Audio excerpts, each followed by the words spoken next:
محەممەدی حاجی مەحموود سکرتێری پارتی سۆسیال دیموکرات لە کاتی بەشداریکردنیدا لە مەراسیمی ساڵیادی تاوانی ئەنفال هۆشداری دایە حیزبەکان بەوەی خەڵک باجی ناکۆکی نێوانیان دەدات. من پێم وایە هەموو ئەو کێشە و گیر و گرفتانە ئەو کە میلەتەکە باجەکەیدات کێشەی حیزبەکان کێشەی ململانیەکان خەڵکی ئەنفال و کیمیایی و کەسوکاری شەهید و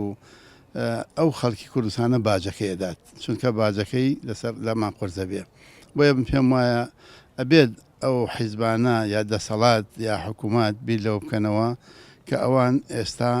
لە دۆڵەکانین هەرکەسێ مەسئولی مەجموعەی خەڵکی خۆی بێت ئێستا ئەو حیزبانە حکوومەت مەسئولی 6 ملیۆن خەڵکە لە وڵاتە ئەوەی کە بە شەهید بووە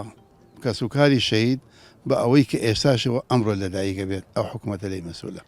محەممەدی حاجی مەحموود پێشتر سەردانی هەریەک لە مەسعود بارزانی و پاڤڵ تاڵەبانی کرد و هەوڵیدا ناکۆکی نێوان یەکێتی و پارتی هێور بکاتەوە کە بەپێی زانیاریەکان هەوڵەکانی ئەنجامێکی ئەوتۆیان نەبووە لەو بارەیەوە بە دەنگی ئەمریکای وت. من هەوڵەکانم بەردەوامە من هەردوو لام بینیوە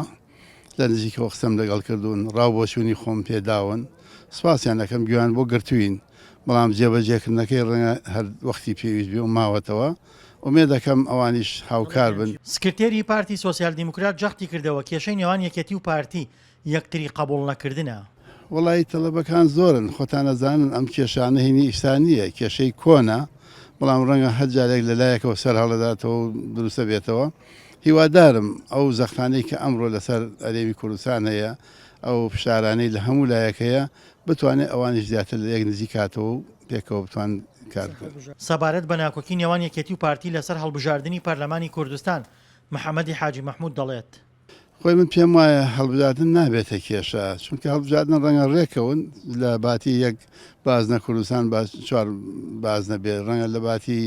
کۆمەڵێشە دەتوانێت بکرێت مەسەلا ئەو